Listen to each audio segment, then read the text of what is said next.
Okay, so if you haven't watched the first part of this video, go and watch the first part of this video so it will make sense what we are talking in this video. I know the video is 30 minutes long, but I promise if you spend your 30 minutes, it is gonna be very helpful and filled with a lot of good information. We talk about how to get RATA scholarship and all of that. We also talk about how a non-computer science students can cope up with computer science student, how professors help getting a job in real world, how networking with professors can help you get a job, and also much more topic in detail of expectations of professors in United States from international students, and cultural differences and all of that. So continue watching this video. I'm gonna start the video right before I stopped the first part of the video, and which is when I asked him, like, if he can become a mentor, if someone comes and asks him, would you become my mentor? And this is what he responded. For anyone who's taken one of my classes, one of the things I try to say at the end of the course is one thing you get as a result of taking one of my classes is technical support for life. And so I've literally gotten questions from students who I'd had as a student 10 years ago. Oh, wow. And they'll send an email and say, hey, I'm looking at this and that and the other thing. Have you ever done this, heard of this? Right? Or they may even have a specific technical question. And, wow. and that's great. I mean, I'm doing this as a career because I love it. So it isn't, I think people, this is one thing that you have to consider about office hours generally, is that we as professors are doing this because we love it. Mm-hmm. And my job literally is to turn you into an incredible software engineer. Right. And so, I mean, I teach and I do the office hours because I like teaching and I like doing the office hours. I want that contact, right? That's what's fun for me. Right. So, and I think that's true of a lot of professors. It isn't, I mean, you said that as an Indian student you didn't have any concept of office hours, although Western students are aware of them. Culturally, there is still, even for folks who are born and raised in America, there's that fear of coming to see a professor in office hours. And that's going to be a huge benefit if you can overcome any fear you have of approaching that professor and asking for assistance. Right. And do you think having network with professor can help them in future getting an opportunity as a job opportunity? Oh, yeah. So I think the networking and to throw away that generic term networking and making it more specific, getting to being willing to know your professors and talk to them and have a more peer-to-peer interaction, right? Where I'm Todd, I'm not Dr. Gibson. Right. Absolutely helps because it can either help in the abstract, in that for me personally, I spent a dozen years in industry before I went back to graduate school. Right. So I have a lot of knowledge about how industry works generically. And then on this more specific level, it reflects well on our program, our master's program, if our students are successful in finding work, right? So it's in our interest for you to, one, learn what you need to learn in a master's program, and two, for you to get a job. And so depending on the professor, some of us more than others have contacts out in industry and where the internships are happening, and we'll be happy to write a letter of recommendation for you to get an internship or for a job or to serve as a job reference. And do you think that helps give them an edge over other people who doesn't have that kind of letter of recommendation and reference? Oh yeah, absolutely. Yeah. It's and so then now we bring it back to the generic word. That's the benefit of networking, right? Is that connectedness, and the letter of reference is going to just show, it's just additional evidence that you have the maturity in the computer science profession, and it is encouraging to someone who might hire you. Right. So students who have no or not done their bachelor's in computer science, what would be your advice for them who are trying to come into computer science field as a master's? Because as a bachelor's they didn't do introduction to programming or object oriented or data structure. Right. So what would be your advice to them who are coming? You got to know how to code. Right. You have to know how to code. Excuse me. And that, obviously, that goes even if you do have a bachelor's in computer science. Right. Since, as you reflected, there's a tremendous amount of book learning and theoretical Right. learning, for lack of a better term. But yeah, what it comes down to is if you enter a master's program and the idea of opening up a programmer's editor and going through a process of writing code, compiling it, testing it, if that is not something you're extremely comfortable with, then that's going to be fatal in a master's program. So you need to have some proficiency with actually writing code. Right. But let's say they got an admit and they came here and they realize they don't know. They can. I mean, this is what I think they should do is go to your.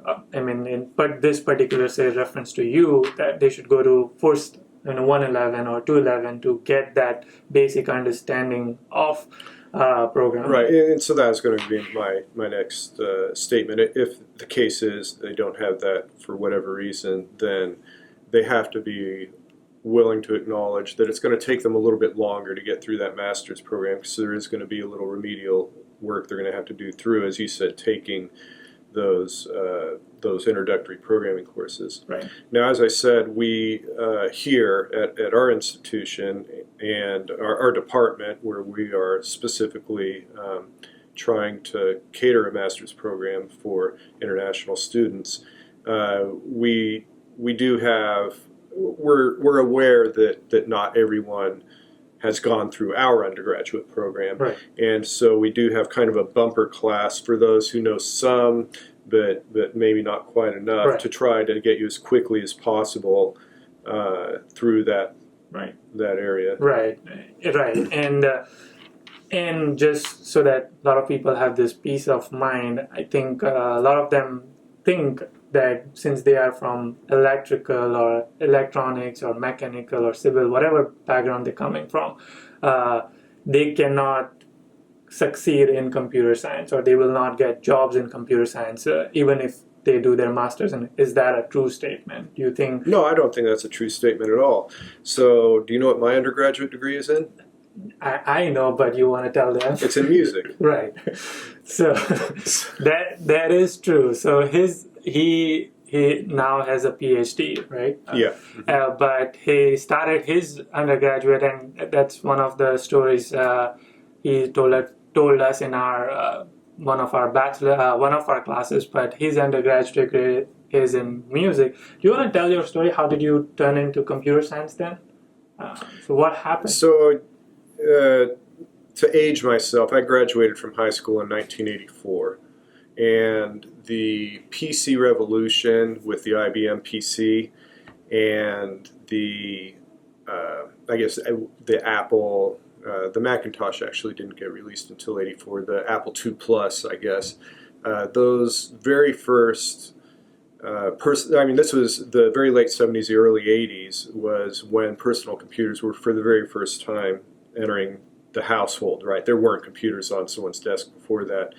And so that's when I was coming of age. So at the very end of my junior high, middle school years, and then my high school years, had a PC in the house. And I just loved it, and I gravitated to it. And I was always doing that, including learning how to program and stuff like this. I got to college, and I just didn't enjoy school that much, I guess is what it comes down to. And I was originally admitted as a computer engineer, and I didn't want to do the math. I had calculus in high school, but just a combination of me not wanting to be disciplined in school and so forth, I didn't want to do the math, and so I said, I'm going to change majors. So I went ahead and changed over to music, which it wasn't pure music. option was in recording arts. So in the upper division of that degree was mixing boards and recording technology and speaker amplification and so forth, and all the technology involved about recording to tape, which of course is not going to do any good in this day and age. But whenever I wasn't taking classes, I was still being a nerd typing away on my computer. And so when I graduated from college, this would have been the very end of the 80s, beginning of the 90s, 89, 90. I just started looking for computer jobs, and I finally found a job as a programmer. And so then I spent a dozen years in industry as a software engineer before I returned to school to do your master's. Then when I decided, okay, I'm ready to do some schooling, and then I got a master's degree and then a PhD after that. Right. Okay. So then, according to you, even if someone who did their bachelor's in any other field than computer science, they can still succeed in computer science industry. Oh yeah, absolutely. There's no doubt about it. All right, so we're gonna move on to some Instagram questions. So okay. I'm gonna name the person who asked that question, and here's our picture. I'm looking for an opportunity to wear that again. Yeah, we should organize something. Yeah, I'd be up for that. Okay, so this is from Dariwal Gaurav. He's asking, what are the things I should keep in mind if I want to change my major from non-computer science to computer science? We just talked about it. No, this is as an undergraduate, changing your undergraduate major? Right, they did undergraduate in some... Oh, you mean changing to pursuing a graduate degree? Master's, in computer science. Yeah. What should you keep in mind? Keep in mind that the majority of people getting master's degrees had undergraduates in computer science. So there's going to be an assumption that you have some knowledge of computer programming and algorithms, I guess, when you enter the master's program. So I guess it just speaks to do a little investigating and actually try doing a little bit. The thing about the web is that it was invented by programmers. So if there's one thing on the web more than anything else, it's resources for learning how to be a programmer and trying things. So if you're going to make that move, don't jump in blind. Try it a little bit, right? Take a little bit of time and learn how to write programs. What does that look like? And give yourself a little bit of knowledge before you then kick off that master's. It's also informative, right? It's one thing to say, I think I want to do computer science, and another to say whether or not you really like it or want to do it or be able to finish it, and that'll start to give you a good idea. Right. This one is interesting. BIPUND is asking, how hard is it for, again, non-computer science background student to pursue masters in computer science, and what amount of hard work is required to maintain 4.0 GPA? Well, it's hard to quantify it. Let me break this down. Let's do the first thing is like I think I want to let everybody know that it's not easy. Because I think when they have this perception, master's is not going to be a piece of cake. If someone who's coming from non-computer science background and have never done programming, right?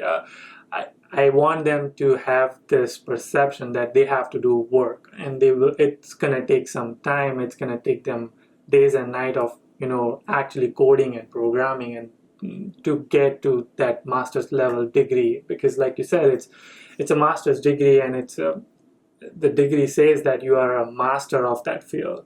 So that's the message I want to give to students who are coming from non-computer science or computer science, that it's gonna take hard work. It's not piece of cake. So that I want to throw that out before, so that's the question they're asking, like, is it easy, or am I gonna require like a lot of work? Yeah, well, the American saying is there's no free lunch. Right. So you will have to work. There's no doubt you have to work very hard. Even if you got your undergraduate in computer science, they're not just giving away the degrees. Right. And it isn't a matter of memorizing some stuff. You can be the best person in the world at memorizing stuff. You will not be successful if that's the only skill you have. Correct. You have to be able to sit down, code. You have to be willing to do it for long periods of time. Mm-hmm. So in a previous part of our conversation, you're talking about learning problem-solving strategies. You have to be able to know when you hit a brick wall and take a step back and find out how to get past that brick wall. And that may mean an intervention. What I mean by that is asking your classmates or contacting a professor and being willing to walk in with your laptop and say, look, I've been working on this for 6 hours. I cannot get past this point. Will you look at this code? And so it's hard, and you will hit those walls, and it's your ability to acknowledge you've hit the wall, step back, get some help, and then willing to go forward again, knowing that you're going to hit another brick wall again. Yeah. And so it's definitely a lot of work, and you have to keep in mind you're not just taking one class. Right. This is going on in several classes that you're taking in a given semester. So you'll be a very busy person. Yeah, and also it's not impossible. No, absolutely not.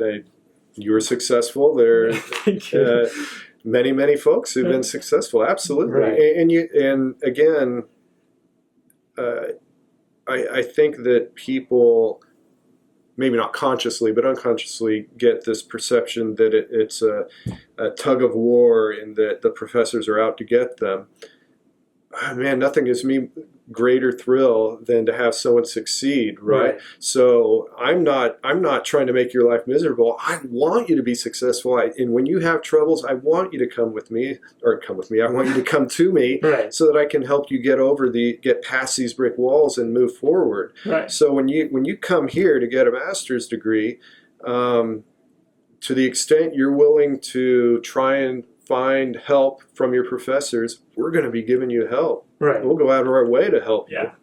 No, that's awesome. Right, so next question is from Bhattacharya Anish. He's asking, how do students get TA, RA positions? How do they approach professors for those positions? Or grader? Well,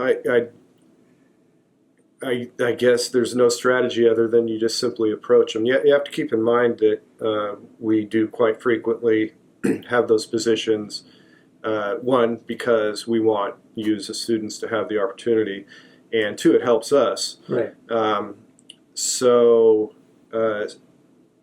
Certainly professors might ask this student or that student if they want a tier grade, but I'm thinking back now, I think that the majority of the time, the student just simply approached me and said, I'd really like to grade for your 111 class or whatever. Do you have any openings? And I think that's great because for me personally, it's a little bit of a headache for me to figure out, how am I going to find a grader, right? Am I going to have to send out 100 emails? And if you've got that, I guess basically you just approach me, that immediately shows me right there, you're motivated to do it. You want to do it. Absolutely, I need a grader. And what do you interview grader, or what kind of skill set do you look for then? And not grader, just in general for someone who's approaching. I guess the primary thing, I don't know that I look for anything. I usually have had the person in at least one class, and so I've already got a pretty good idea. They're showing up to class, they're doing the work, they're asking a lot of questions. They seem to be grasping the material. It's like a semester-long interview, right? And usually the people who want to be the TAs and the graders are self-selecting. They're already the ones who are doing well, and so when they come to me, it's it's basically 2 words from me: you're hired. Perfect. So if you want a job in Chico State as a TA or grader, just contact them. This is a good one. Ruchi K1996 is asking, does GRE score matter to professors while they consider students to get into university?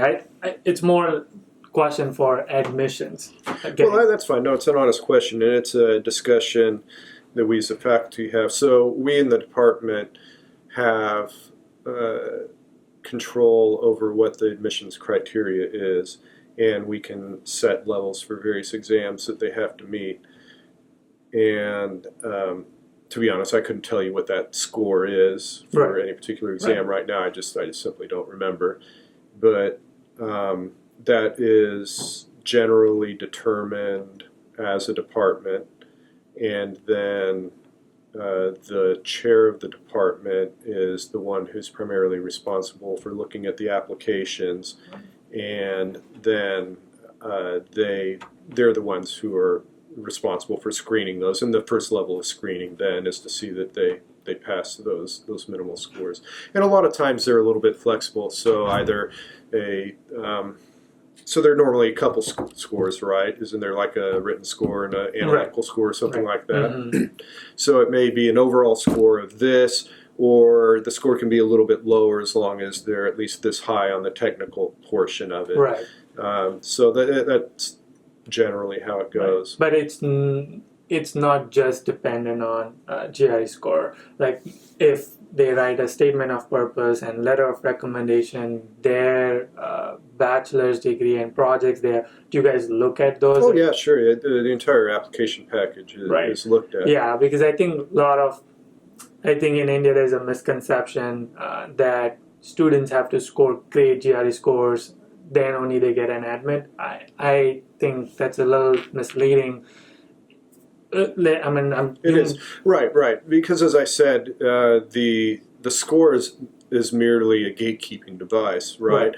What you do is all those people who meet those minimal scores, then you have the pile. That's when you start the real process of looking at what they've written and what they've done and so forth. And this can be applicable to two things. One, when they are applying for positions. So I'm gonna part this question into two. One is, so there's two students, one who had great GRE scores, but he doesn't have a GitHub profile or any websites or any programming, but he has a great score. And there's another student who doesn't have a great GRE score, but he is really good at programming and have a website, have done multiple apps and have an app store and all of that. Would you consider that student as like more applicable for program than the one who has higher GRE score? No, I think they both have potential. I think the person who got the high score is certainly, well, yeah, I mean, you have to look at the whole package, right? But as a general proposition, just because there's an absence of that information doesn't count you out by any means. If the score shows that you meet that threshold, and so, if yours is in electrical engineering, that's fine. We've got plenty. I mean, that's the reason we're talking about it as a conversation, is we get plenty of folks who haven't had computer science as their bachelor's. And so it's just looking at the entire packet. It doesn't all have to be focused on programming. Now, earlier in the discussion, that theme's come up over and over again. You need to sit down and write some code. You need to try another operating system, all that. That stuff is just what's going to make you excel, right? Rather than being some student who kind of makes their way through a master's program, you're going to be the student who gets the highest offer from Google kind of thing, rather than being able to just be placed in some sort of applications programming job somewhere. Yeah, you already mentioned this, but I'm going to still ask this question. Aditya Singh 16 asks, do professors appreciate and reply back to prospective students emailing before even they apply? So someone who is not a Chico State student, but he wants to get into Chico State and have questions about your classes or courses or anything, do you respond to them? Yeah, there are, yes. So I would say yes. If I got an email with specific questions, then I'm more than happy to answer The questions that I generally don't answer is you can tell when they're blanket questions put out and that they really, other than grabbing your email, don't know anything about what's going on. And an example would be that is, hello, this is my name, this is my background, would like to work in your research lab on machine learning or something like that. Well, I don't have a research lab. I'm not doing machine learning. My area is graph theory. So that's when I just don't answer, because it's clear that they've been blanketed that email out and are just looking for someone to buy it. But I think a lot of my videos I've told them to reach out to professors when they have questions about classes, and for students who don't know anything about it, I said I advise them to just reach out to professor and ask them what is this class about. And, absolutely, yeah. And so that they know if this class or this course is really for them or not, right? So that kind of question you do respond. Oh yeah, absolutely, and that gets that's part of we talked a little bit early on about you're asking, well, what should folks who are considering this, they have some time before they enter a master's program, what should they do? And I talked about, or I think you asked about what programming language, and I said really that depends on the program, and that you need to do a little research on that. And so this ties to that, right? You find some information online, but it's worthwhile to ask. Send email to the professors when you have those questions. Right. Definitely. Yeah. And final questions on.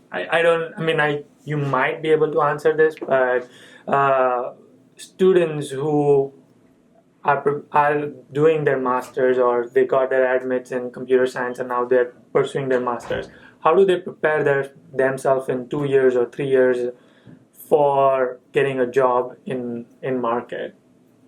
In real world, like how do they prepare themselves? How do they prepare their profile, or what counts? So there are a couple answers to that. One is those who are most successful are those who do something outside of coursework. That can be something formal, like anything from the grading to the TAing to actually getting summer internships, say. But it can also be informal. So one thing that is attractive to employers is how much do you actually like it? How self-motivated are you? Did you get a master's degree because you wanted a degree, or do you do it because you love doing software engineering? And the kinds of things they want to look at, and this gets to doing things outside of class, is do you have a GitHub account, and did you have some pet project that you wanted to pursue, and they see, oh yeah, you've been working on this project for the last 6 months or the last year or whatever, and there's evidence of that online. That's very attractive to employers, is to see that you have a genuine interest to the extent that you want to mess around, right? And I talked about early in my life, I was always playing around on the computer because I just thought it was fun, and so that helped me later on trying to get a job. Yeah, and that is one of the things I keep saying, that getting a master's degree and getting a job it's not that once you have a degree you're going to get a job. You have to do something different, because there are so many who are getting degree. What is so different in you? And that's kind of, you touched on it a little bit, that doing something out of box, something which is not everyone else is doing. Don't do only what you're being asked to do. Meaning, don't only do the coursework. Right. Yeah. Okay. And so on an ending note, what's the one advice would you give to students who are going to come to Chico State or to United States and want to pursue computer science? Who are thinking about it, or who are already coming? Who are already coming. What's my piece of advice? Well, I guess it's twofold. One is a lot of the international students who come here, there are, as you mentioned previously, it's quite a shock if you haven't been to America or out of country generally to go to different cultures. So I think obviously a very first thing is to take advantage of any clubs or societies that cater to a particular set of international students. I think that's definitely your first safety net right there, right? You have that community that's going to help you. Yeah. And for myself, say you saw this video and ask if I want to have a cup of coffee, because I like drinking coffee. Oh, perfect. Thank you. I think that's all we had for this video. Do you have anything else, any other further comments or anything? Yeah, well, as you like to say, Yudi, keep smiling and keep hustling. There we go.